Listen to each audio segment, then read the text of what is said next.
Добро вечер и добро дојдовте во уште едно издание на емисијата Тунел. Како да ја препознаеме заканата за нашето дете? Како да избегаме на агресивноста на другиот? Како да препознаеме агресивни луѓе? Семено насилство, табу или можеби прикривано секојдневие? Тема на вечерашната емисија во која зборувам со моите гости. Останете со нас.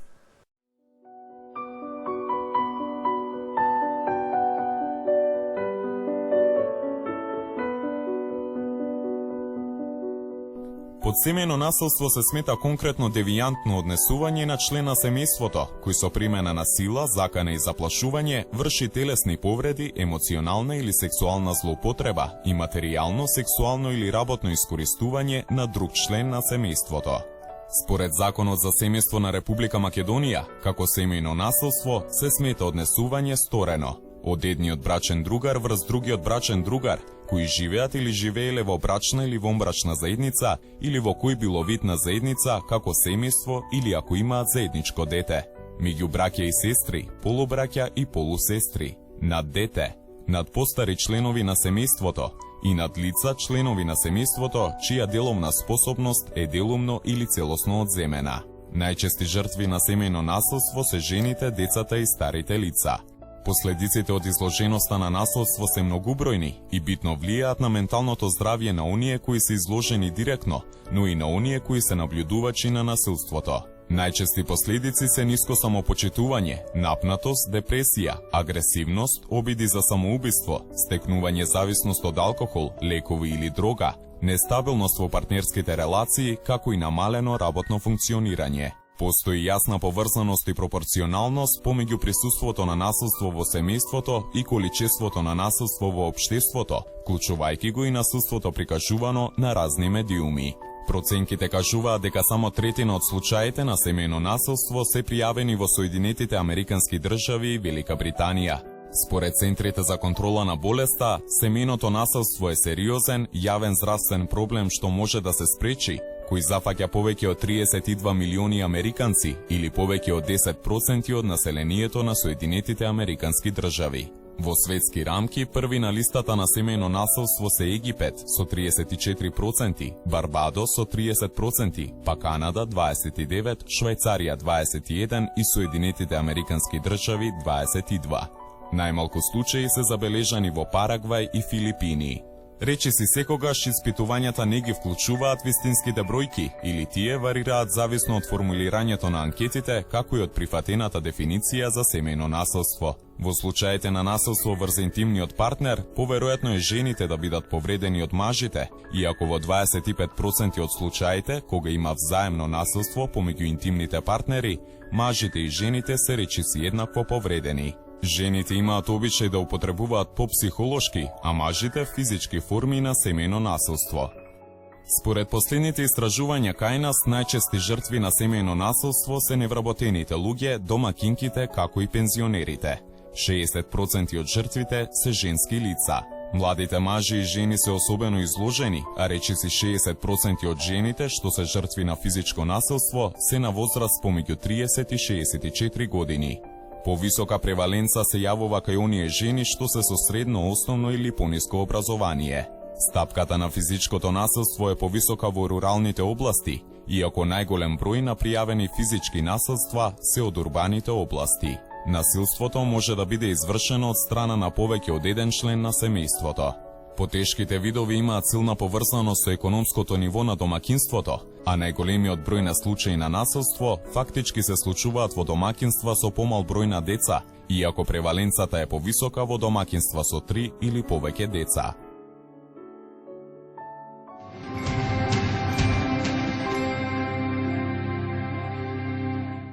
Добро вечер за вас. Од разбирливи причини вака ќе зборуваме вечерва и не го откриваме вашиот идентитет. Вие сте жртва на семејно насилство. Ќе почнеме приказната од таму од каде што практично тоа и започна. Претпоставувам дека беше тоа најмалку очекувано во вашиот живот и се случи од она информација која имам од вашиот сопруг. Веќе бивш, претпоставувам. Па вака сега почнавме да живееме заедно, да створиме семејство, дом. Ја дојдов од провинција, од градче, од мало градче од Македонија и почнавме, ни беше на почетокот све убаво, значи одимавме и детенце и почна нашиот Долго време бевте во љубовна врска пред да се земете? Па бевме околу една година бевме во врска, после решивме да живееме заедно и така ни се роди нашето дете. За време на љубовната врска кога бевте се уште момче и девојка, немавме никакви индикации дека нешто може да се случува. Не очекувавме дека ќе имаме вака стрес. Беше една идилична љубовна приказна како што обично сите ја посакуваме и очекуваме. Така да, како секој. И се решивме да бидеме заедно, да створиме фамилија и така почна нашиот живот, ни беше све. Значи првата година ни беше добро. Потоа почна тие стресни ситуации, значи почна да пие многу, да не се враќа дома, да не работи, значи све оставаше само на мене. Цело време детето го гледаше и го трпеше, значи навечер после 3, 4, 5, значи навечер доаѓаше, не малтретираше, лупаше, трескаше.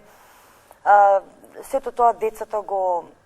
На која возраст стапевте во брак? Па на 22 години. Се чувствувавте зрели како личности во тој период тогаш, дека одлуката е вистинска, дека го правите вистинскиот чекор?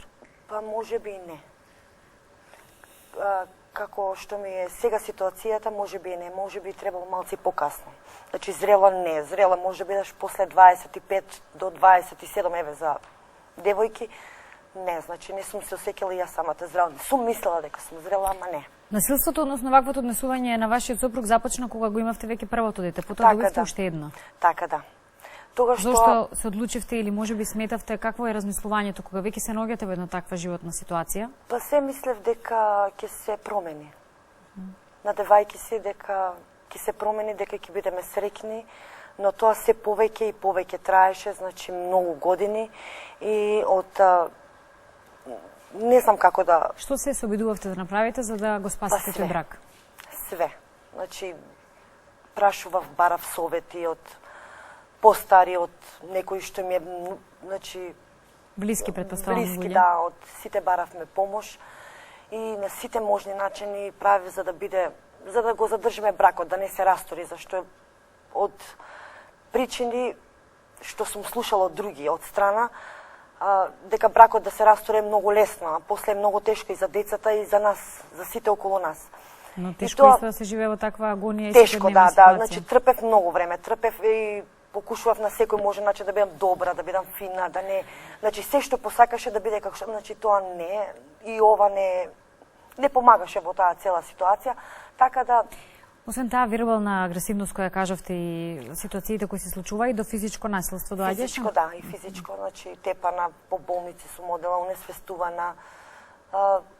Исто и врз децата или само врз вас? Па тоа што го гледа... сила?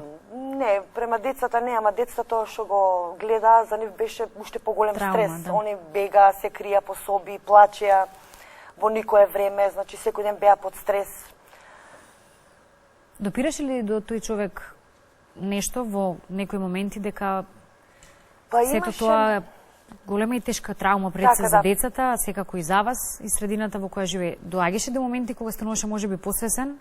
Доаѓаше и до такви моменти, значи другиот ден кога ќе направи таа белја што е правил, значи цело време, и другиот ден па нема да биде така, па ќе се подобра, ме верувај ми, ти ветувам, те молам, значи извини, тоа извини го многу години го чувствував и го слушав и од тоа немаше ништо, тоа беше само моментален. Моментално беше, значи, моментално. Имавте обиди за заменување, враќање или постојано бевте? Имав, да ти кажем, имав. Повеќе пати се враќав и заминував и одев кај моја блиска фамилија, ќе одам еден ден, два, па пак ќе се вратам, па пак ќе ме моли, па ќе се извинува, значи тоа беше многу години траеше и решив тоа да го побарам, значи последен пат кога бев физички нападната, ја пријавив во полиција и полицијата ми рекоа да се обртам во социјално и социјалните служби со нив, они ми помогнаа. Значи... До тогаш само еднаш се обративте на полицијата да интервенира? Повише пати. Значи повеќе пати. Во тие минати години многу повеќе пати. И сте ми беше страв, искрено страв ми беше. Што се плашевте? Па се плашев, за децава се плашев. За децава највише. Што може да им направи или што Па откако не, ќе се одвоите? да не бидат одделени од таткото. Значи за нив трпев, ама И во таква ситуација вие мислевте на тоа да не бидат одвоени од таткото? така да. Сакав да бидеме сите заедно, да имаме дом, да не бидат децата да бидат сами со мене, не. И искрено, Од кога отидовте во социјални работи, што таму ве посоветува и кој беше следниот чекор? па вака ми помогна со изјава прво дадов, ми помогна, ме праша како, што. Немаше во моментот кај да одам, ми побара, мислам, сакаа да ми побарат, да ми дадат помош и да ме сместат во некои нивни домови. Во моментот не прифатив. Значи, пред да одам, прв пат кога отидов, ми помогна, ми рекоа, па не повика нас двајцата, рече и пред нив дека ќе се смири.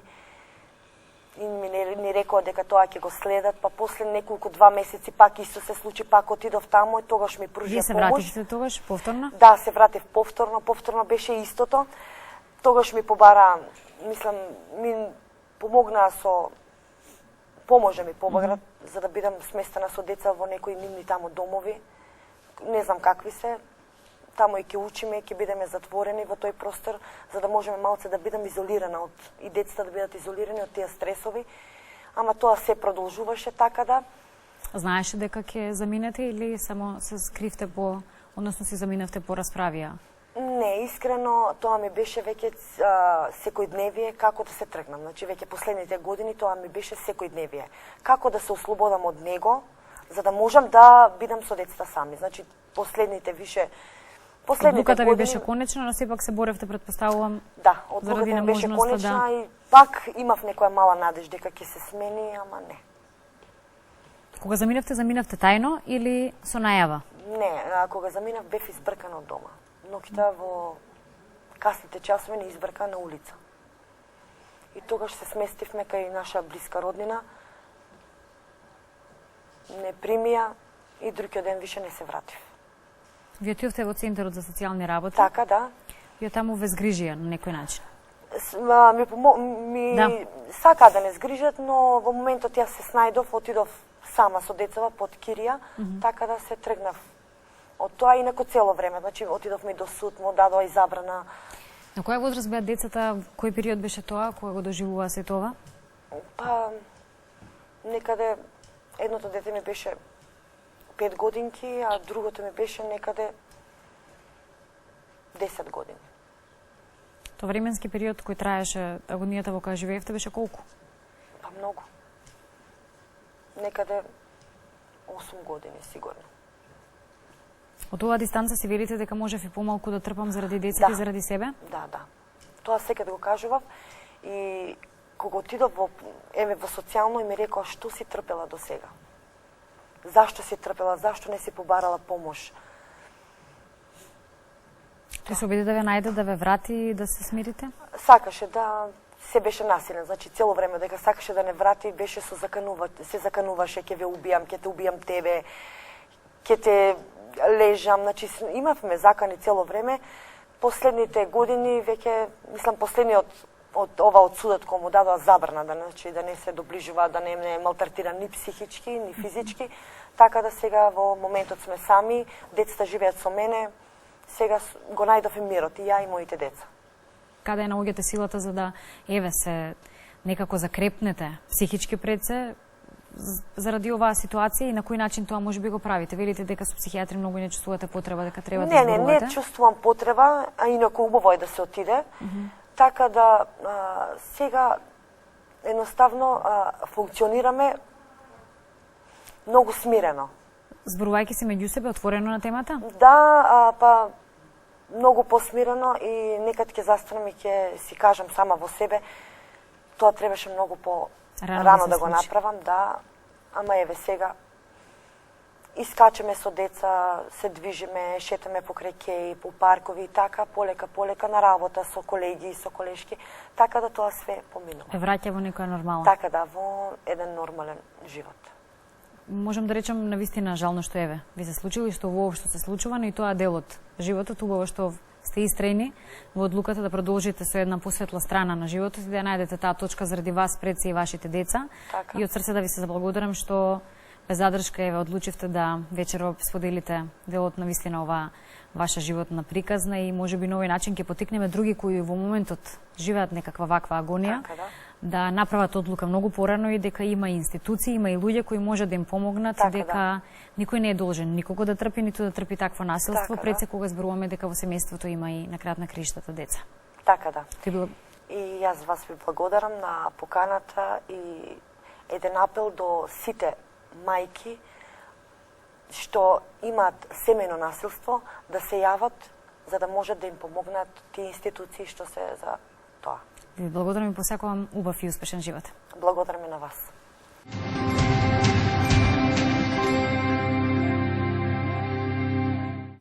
Од една страна е кога лично ја доживувате токму ваквата приказна или семејното насилство, од друга страна има луѓе кои навистина ова може и постручно и убаво подетално да ни го објаснат, за да не се најдеме во истата или можеби ако може да предочиме некои работи со време, би било тоа сето убаво. Затоа и на оваа тема, малку поексплицитно, со човек кој навистина може тоа сето да ни го долови на еден многу убав начин. Ќе ја поканам господјата Вера Цуракова, психолог. Добро вечер. Добро ни дојдовте. Повелете. Ова е навистина една малку потешка тема, но пак ќе речем, дел од секојдневието се случува, се случувало и би било убаво кога воопшто никогаш не би се случила, но сепак за жал пак ќе речем ја имаме и присутна меѓу нас во секојдневните животи. Ајде да тргнеме, слушнавме една животна приказна и како сето тоа оди, можеби од ова и ќе се поклопат одредени прашања и одговори кои вие ќе ми ги дадете, но сепак пред се што е тоа семејно насилство, дали може да кажеме? Да, приказната беше навистина потресна. Тоа е приказна со која што јас секојдневно се соочував скоро целиот мој работен век. Имам богато искуство во тоа.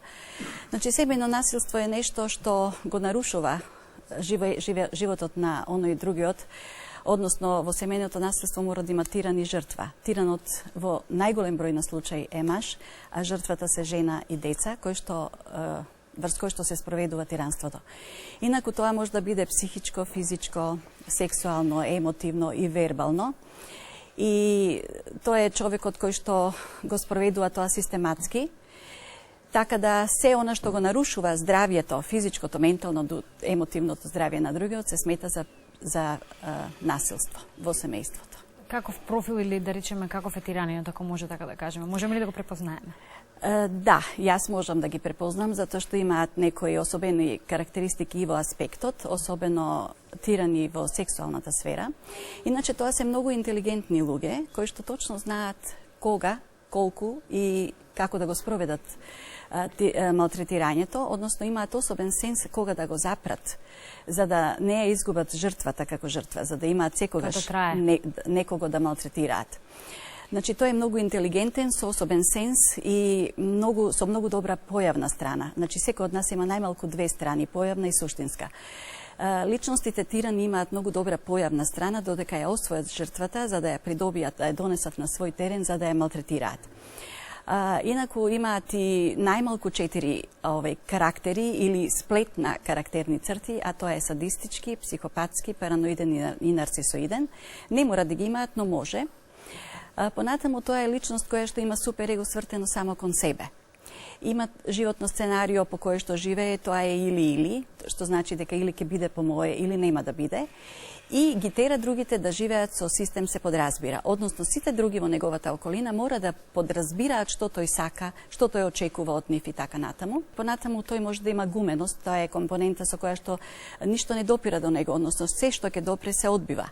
Понатаму тој се чувствува победник и кога губи. Што значи дека сета она ситуација во почетокот, кога биле дечко и девојка, кога тој ја освојувал неа, кога тој настапувал со неговата појавна страна, значи ја правил неа среќна и секоја жена стапува во брак со најголема среќа и очекувања дека во семејството ќе биде се како што треба. Се до оној момент додека не почне да преовладува другата страна на неговата личност. Значи, кога жената ќе почувствува дека нешто се случува, а чувствува и тој на благи такви пореметувања, дисхармонии во семејството, применува благи притисоци, со кој што ја принудува жената да ги прифати околностите, со што жената почнува да го губи чувството за себе. И тогаш таа почнува да размислува како да му помогне на него. И во размислувањето на таа помош, како да му ја даде, како тој да му помогне, почнува да се дави во својата собствена помош.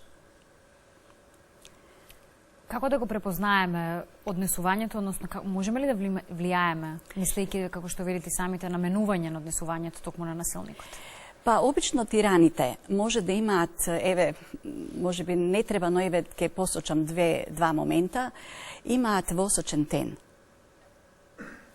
Тоа е, сега треба да се види па да се препознае, но обично садистите, да, имаат восочен тен и имаат, некои од нив имаат бебешка фаца. И имаат невообичаена мог за трансформација, за фацијална трансформација. Значи, додека ја придобива жртвата, тој има некоја бебешка фаца, некоја така милозвучност и во гласот има, така као, дури се представува и како немоќен човек, се додека ја придобие жртвата, но после тоа преовладува неговата друга страна, страната на тиранот, каде што, со кој што почнува да ја малтретира жената. Јас во еден мој труд имам посочено околу 180 модели или точки на однесување, на зборување, каде што тој почнува да ја, да ја обработува и да ја вплеткува во мрежата жртва. Тој, например, почнува да ја кажува дека косата која ја куса може би треба да ја пушти, или ако е пуштена да ја скуси, да ја смени бојата, да почне да носи подолго или покусо. Значи, да ја го смени описот, незиниот, она што таа си го замислила, се со цел да остави впечаток дека тој мисли на неја и дека ја сака. Потоа настојува да ја отцепи од околината, односно посочува таа другарка не ти е добра, оваа не знам нешто и фали. Значи на сите почнува да им наоѓа мана, тоа се другарките, па комшиите, па родителите и така ја откинува од сите незини со цел да ја остави сама, да може да ја малтретира, а тоа никој да не го гледа. Ако работи, настојува да ја откине од работата. Знаеш, имаме дечиња, треба да си ги гледаш децата. Ако може да ја заглави уште со некој кредит, уште подобро ќе биде тоа за него. И се така систематски ја вплеткува во таа мрежа, во таа ситуација каде што кога жената ќе се освести дека е влезна, веќе е доцна. А што прават жените во попрашање или жртвите, да не биде дека се само секогаш нели жените, повторно ќе речам, во таквата ситуација? Што се прават или како со своето однесување, можеби придонесуваат, сето тоа и дозволуваат да се Да, има повеќе моменти како жената го трпи тоа и зошто останува во брак. Значи има многу причини. Најчесто тоа се причини која што таа ги носи од своето детство. Да кажеме, ако таа живеела во семејство каде што имало тиран, таа прифаќа дека тоа може би така треба да биде или дека нема друг модел на однесување.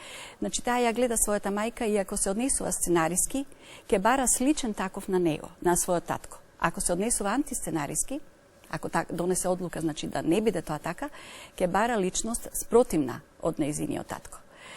Потнатаму се вплеткуваат и традиционалните моменти во нашето општество. Значи сите ние велиме на нашите деца, па добро, ти си женско, малку попушти или така, нели? Се случува тоа и денеска. Понатаму самата жена почнува да се обвинува, таа мисли дека можеби таа е причина што таа така се однесува нејзиниот сопруг. Дури почнува да се обвинува, да создава чувство на вина, да мисли дека таа треба нешто да промени во себе. И настојувајќи да промени, таа се повеќе влегува. Така почнува да се ѕида со многу симптоми. Гнев, со многу емоции, например гнев без депресија, почнува да посетува лекари, да објаснува што се случува. Меѓутоа, често пати кога јас сум барала да дојде тој, мислам на мажот да поразговараме, тие личности или доаѓаат еднаш или ниеднаш, затоа што во основа тие имаат изместен систем на вредности, со кој што систем мислат дека се што прават е во ред, дека е тоа нормално да се прави, тепањето го смета за воспитна мерка, малтретирањето на жената го смета за исто така нешто домакинско однесување, каде што треба да се стави ред во куќата, каде што таа треба да го слуша мажот и така натаму. И така жената полека, но сигурно станува волева жртва и доаѓа во ситуација каде што, во безизлезна ситуација, каде што не знае и самата што да прави, затоа што тука влегуваат и други некои работи. Семениот статус, дали таа работи или не, финансии, дали има стан или не, деца. Често има семејства каде што имаат и хендикепирано дете. Па заради тоа дете, значи, мора да се прават многу отстапки од страна на жената за да детето биде со двата родитела. Мада има ситуации на вистина каде што многу е подобро таа брачна заедница да се прекине и малтретирањето и на жената и на децата. А како се спојуваме со токму такви насилници? Па се спојуваме, мислам, жените се спојуваат на тој начин што во основа мора да постои принципот на заокруженост меѓу садист и мазохист. Значи, секој садист ја реализира својата садистичка компонента ако има пред себе мазохист. Ако има друга личност, не може да ја реализира. Значи, жената е таа која што одлучува да остане со него и покрај тоа што е малтретирана, затоа што таја на несвесно ниво сепак доживува нешто што и прави некое задоволство. Може би и таа има некој изместен систем каде што се гледа дека малтретирањето го доживува како задоволство. Тоа е така, мислам, тоа е една голема вистина. Колку често кај вас доаѓаат и се обраќаат за помош? Многу. Видовме дека име многу од нив тешко да проговорат, да се отворат и сметаат дека сами подобро ќе се справат. Се повеќе се отвараат, затоа што гледаат дека нема излез, бараат начин како да се справат, како да излезат од таа замка и се обраќаат се повеќе, но морам тука да нагласам дека многу повеќе жени се обраќаат од мажи. Значи, во мојата работна кариера имало, не знам во проценти колку, но многу малку мажи. Мада има и мажи кои што се жртви на семено насилство. Тоа зависи од семејствата, како се во какви семејства растеле и живееле. Овде имате едни интересни цртежи преку вашата работа и пракса, доаѓате повторно ќе речам до интересни сознанија кога токму и конкретно темата семено насилство е во прашање, како тие се отвараат жртвите или едноставно како може од нив да извлечете нешто што во моментов тие не може да го кажат, свесни или несвесни за состојбата во која се наоѓаат. Да. Јас многу често ја користам, не многу често, него најчесто ја користам техниката, проективната техника на цртеж и ја препорачувам на младите психолози да ја користат, затоа што во цртежот излегува несвесниот дел. Значи, се она како ние сме пораснале, сето тоа може да биде проектирано, да кажеме, во едно дрво. Кога некој ќе нацрта дрво, значи целиот живот може да биде внесен во цртежот дрво. Значи, семејствата се исто така многу голема улога, затоа што има многу типови на семејства, но воглавно може да се сведе на следново. Значи, или постои татко тиран, каде што детето го наследува моделот по синдромот папагал, или пак постои пасивен татко, каде што има доминантна мајка. Или пак кај што постои татко тиран, а пасивна мајка жртва. Но во сите тие семејства, детето гледа дека мајката или е доминантна, или е жртва. Ако е доминантна, тој има отпор према низината моќ. И кога тој ќе стапи во брак, прави скретница, не можејќи да ја поднесе доминантноста на неговата мајка, донесува одлука во неговиот живот моќта на жената да ја потисне. И прави скретница, така да тоа го прави на својата жена. Значи, не ја дозволува таа да биде моќна. Или ако е немоќна неговата мајка, исто така, тоа прави отпор кај детето, затоа што детето е бесно што таа не се изборила за својот статус и како жена и како мајка, да не се изборила за мир во семејството и хармонија или не ја прекинала таа заедница, значи семејството има многу голема улога. Сега јас тука донесов некои цртежи кога сето тоа ќе се случи, многу жени се травматизирани. Дури некои од нив имаат синдром на посттравматско стресно растројство, па со нив треба повеќе работа. Но многу повеќе се гледа во цртежот отколку она што може жената да го каже. Значи, жената некогаш кажува, некогаш премолчува, некогаш тоа е во свесниот дел, некогаш е во несвесниот дел. Јас ќе се обидам, еве сега, тука да покажам два цртежа, со кој што може да се види како жената се доживува себе си. Еве овде во овој цртеж, каде што побарав да нацрта човечка фигура, жената го нацрта ова. Кога ја прашав каде ти е главата, рече дека не знам да цртам глава. Во ред, ајде сега нацрта и друга, спротивен пол. Таа го нацрта ова. Па реков, еве, знаеш да црташ глава? Да, вели, но тоа е главата на мојот сопруг. И јас тогаш заклучив дека оваа особа живее вака, со своето тело, а со главата на својот сопруг. Тоа значи дека во жена жртва и во семено насилство нема сопствена глава. Значи, таа има забрана да мисли, забрана да чувствува, забрана да има желба, забрана да сгреши, забрана да каже не. Значи, таа мора да мисли со неговата глава, односно живее така да не таласа, да не прави проблеми, само за да тој не ја критикува, не проектира нешто на неа, не ги користи децата како штит и така натаму.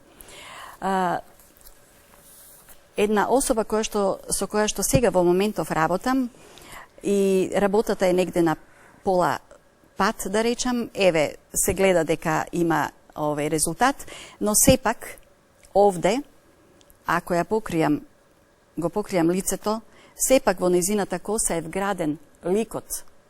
Тоа е овој ликот на незиниот сопруг. Значи, тој е се уште присутен во незината глава, во незиниот живот, така да ете, тоа е една одлична проекција како жената не може и после разводот да се ослободи од доживеаното, односно не може да се одлепи од таа ситуација, не може да ги заборави шамарите, солзите на децата, болката, непреспиените ноки и сето тоа што и се случило. Едноставно тоа трае.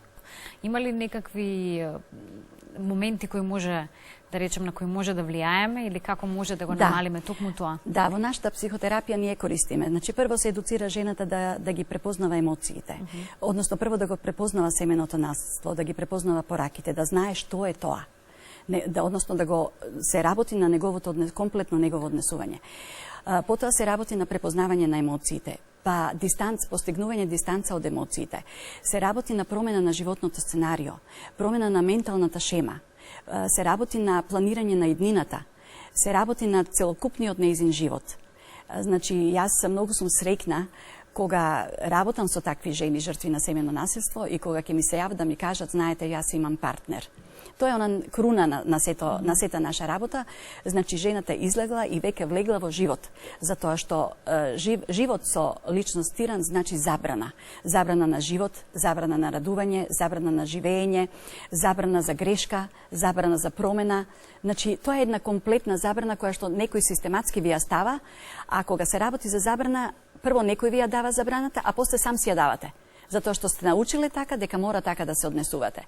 Значи, тоа е тежината на животот со личност тиран. Ви благодарам за вечерашното гостување. Се надевам дека отворивме прашање или одговоривме на исти, на кои ќе си најдат одговор луѓе кои за жал ги има. Сепак ќе се жртви на семејното насилство. За поканата. Дека во некоја следна прилика повторно ќе се видиме и да се надеваме дека само помал ќе биде бројот на токму овој профил на луѓе и жртви, уште помал се разбира на насилниците. Помал ќе биде бројот на жени жртви, ако жените се свесни, ако стегнат увид во својата ситуација и увид со кого влегле во брак, тогаш ќе биде бројот помал. Инаку ќе си остане ист. Ви благодарам за вечерашното гостување. Ви благодарам и јас.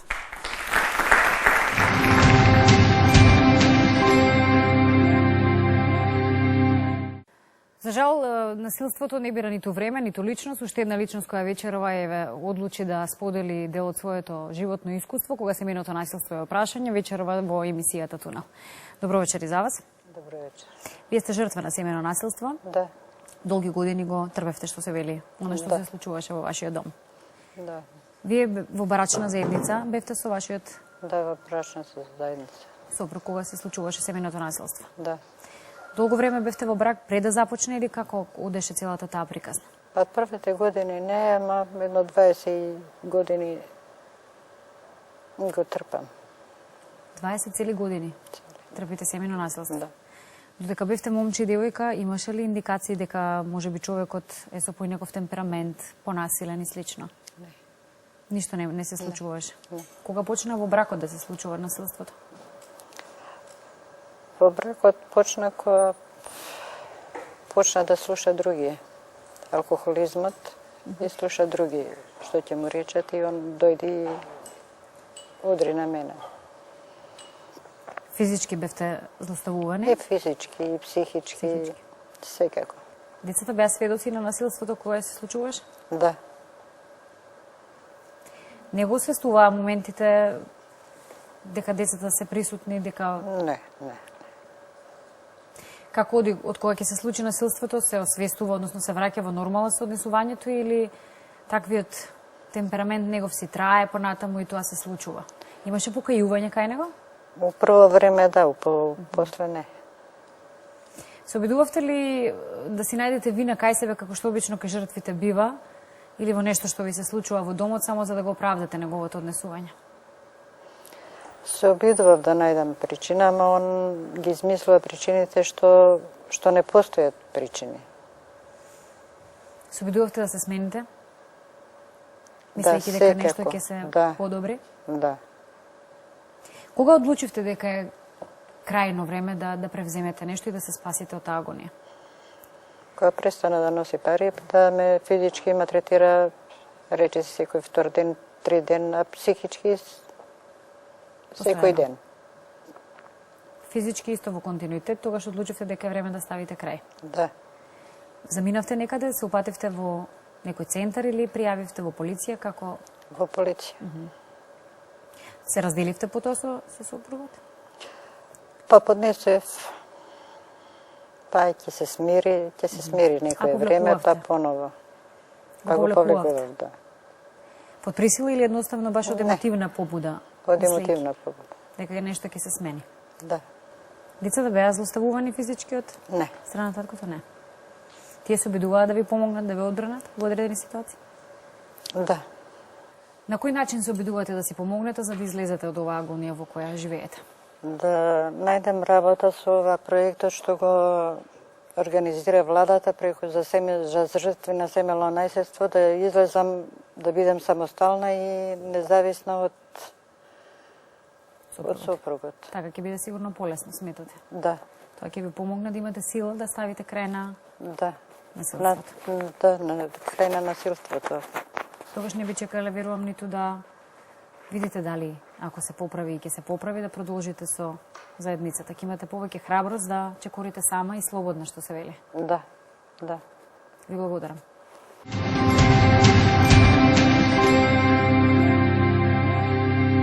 На вечерашната тема жртви на семејно насилство, во продолжение зборуваме и со следната гостинка, која е правник во Центарот за социјални работи, Кристина Колевска. Добро вечер за вас.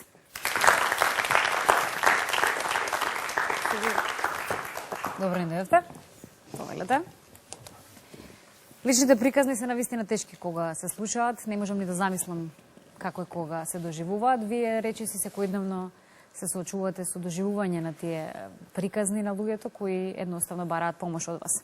Вие сте правник во Центарот за социјални работи, меѓу другото една од, реков, во тимовите. Дел од тимот за семејно насилство. Кристина, едно се личните приказни од правен аспект, како оди, ако може така да подобјасниме правната постапка од ваше искуство. Добро, сега, значи Центарот за социјална работа, воопшто и конкретно нашето одделение, првенствено постапува по пријави, значи на жртвата, која што може да се обрати, значи пријава од страна на Министерството за внатрешни работи и здравство, анонимна пријава, невладини организации, другите одделенија со кои што соработуваме во склоп на Центарот, каде што понатака, значи тимот во нашето одделение превзема мерки во зависност од насилството, значи треба да се утврди насилството, превзема мерки за заштита на жртвата. Значи како жртва може да се јави дете, може да се јави жена, маж, член на домаќинството, возрастен човек, човек со ограничена или одземена деловна способност и така натака. Пред се, штом Центарот значи добија сознание дека постои семено насилство, обезбедува нужно, значи должен е да обезбеди нужно сместување на жртвата, психосоцијална интервенција и заштита на жртвата, здравствена заштита, доколку има дете, значи се обезбедува доколку детето се смести заедно со дали ќе биде жртвата мајка или баба, значи во зависност од пријавата, се обезбедува продолжување на школувањето, значи сите потребни елементи за да биде заштитена жртвата, за да се заштити од понатамошниот ризик кој што би следувал од насилство во однос на пријавата. Ако следи потоа, односно колку често пак може да следи потоа по првото пријавување? По првото пријавување, значи се обезбедува психосоцијална интервенција. Значи треба да се дознае од каде потекнува насилството, како, што, зашто. Значи доколку е тоа пријава по телефон, значи се повикува жртвата. Доколку е итно, се оди на лице место заедно со Министерството за внатрешни работи, кој што имаме одлична соработка. Доколку е сместена жртвата кај нас во наши рамки во склоп на Центарот, значи може да биде сместена 3 месеци, 6 месеци со можност за продолжување, за да се обезбеди нејзина интеграција понатака во општеството. Се повикува сторителот, значи кој што се работи со него. Доколку насилството продолжува во семејството и се превземат мерки за заштита на една од жртвите и детето е инволвирано тука, пак не сакајќи ќе кажам од страна на родителите, превзимаме мерка надзор, значи за врз двајцата родители, иако одиме со заштита, например, на мајката, да речеме во овој случај, под надзор се ставаат двајцата родители, затоа што некогаш детето се јавува како медијатор помеѓу двајцата родители. Можеби тие живеат во умбрачна или брачна заедница, значи како и да пак видувањата на детето е со двајцата родители.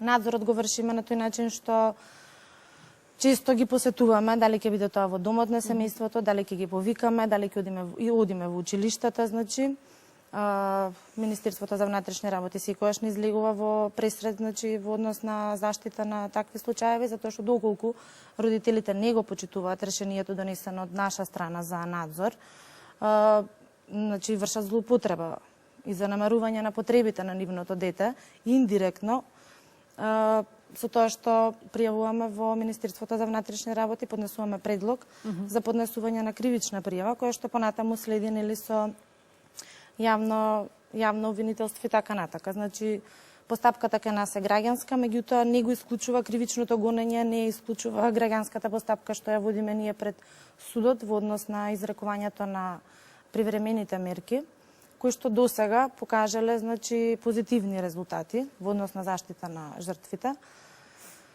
Кои се оние најчесто казнени мерки кои се изрекуваат во ваквите ситуации? Така, значи централно место во Законот за семејство, значи заземаат мерките за заштита на жртвата. Мерките ги поднесуваме преку судавање согласност или нормално од страна на жртвата. Со тоа што доколку се работи, значи пак ќе кажам за малолетно дете, по службена должност, значи сами ги поднесуваме ние, со тоа што назначуваме старател во таа постапка за да се заштити детето и пак се повикуваат исто родителите од страна на суд. Најчестите мерки се забрани да се заканува дека ќе стори семејно насилство, забрани да малтретира, отстранување од домот без оглед на собственоста, ги упатуваме во психијатриско лекување, значи задолжително. Така да реализирањето и следењето на мерките од наша страна во соработка со другите институции до сега покажало позитивни резултати. Успех во што го правите. Да, и доколку мерката во одредени случаи не ги постигне посакуваните резултати, поднесуваме предлог за продолжување на мерките, така да до сега ги покажале позитивните резултати. Што се причините, ако може така да кажеме, најчесто за семејно насилство? Социјалниот статус. Најчесто е социјалниот статус, каде што едниот член од семејството или во снежните години, тоа се случува почесто во подоцнежните години. Послаба мотивација, значи во однос на однесувањето во семејството, меѓутоа сега со кампањите кои што се спроведени од страна на владата, од Министерството за наше, од невладини организации, така натака, каде што е подигната свеста на луѓето во однос на заштита од семејно насилство и во однос на оние кои што вршеле семејно насилство, сепак затоа и си помагаат себе си меѓусебно. Охрабрени да се јавуваат, она што рековме за крај ќе го ставиме за да го пријавуваат семејното насилство. Од една страна дека е зголемен бројот на семејно насилство, но тоа можеби само значи дека досега се живеело нели во семејно насилство, но заскриено во сенка и не сакајќи да се проговори. Охрабрени се, значи пак ќе кажам со подигната е свеста, значи за разлика од претходните години и во минатото кога тоа било забранета тема на разговор, сега се охрабрени, значи жртвите, оние кои што ќе почувствуваат дека се жртва на семејно насилство, да го пријават тоа. Значи пак тоа се должи на подигнатата свест во однос на сите кампањи што се водат за заштита од семејно насилство, каде што одлучиле да кажат не и да си помогнат себе си, и затоа ние постоиме како институција, значи како тим, каде што пред се, значи советодавната работа и психосоцијалната интервенција има многу битна, каде што ќе им се даде мотив за понатака да можат да функционираат. Да, конкретно претходната приказна дека немањето храброст да се стави точка на токму таквото живење, стравот, но и немањето можност да се ја види некако иднината, нели самостојно жртвата. Јас се надевам, Кристина, дека ќе имате што помалку работа со овој тим за семејно насилство и дека реков оние кои вечерова не гледаат, нека ги има што помалку, Но доколку има, нека едноставно соберат сила и храброст да кажат не за семејното насилство. Да пријават и секако дека ќе им биде помогнато и ќе бидат упатени во правилна насока, согласно нашите надлежности и другите институции со кои што работиме. Ви благодарам многу од срце. Ви благодарам и вие што бевте во уште едно издание на Туна.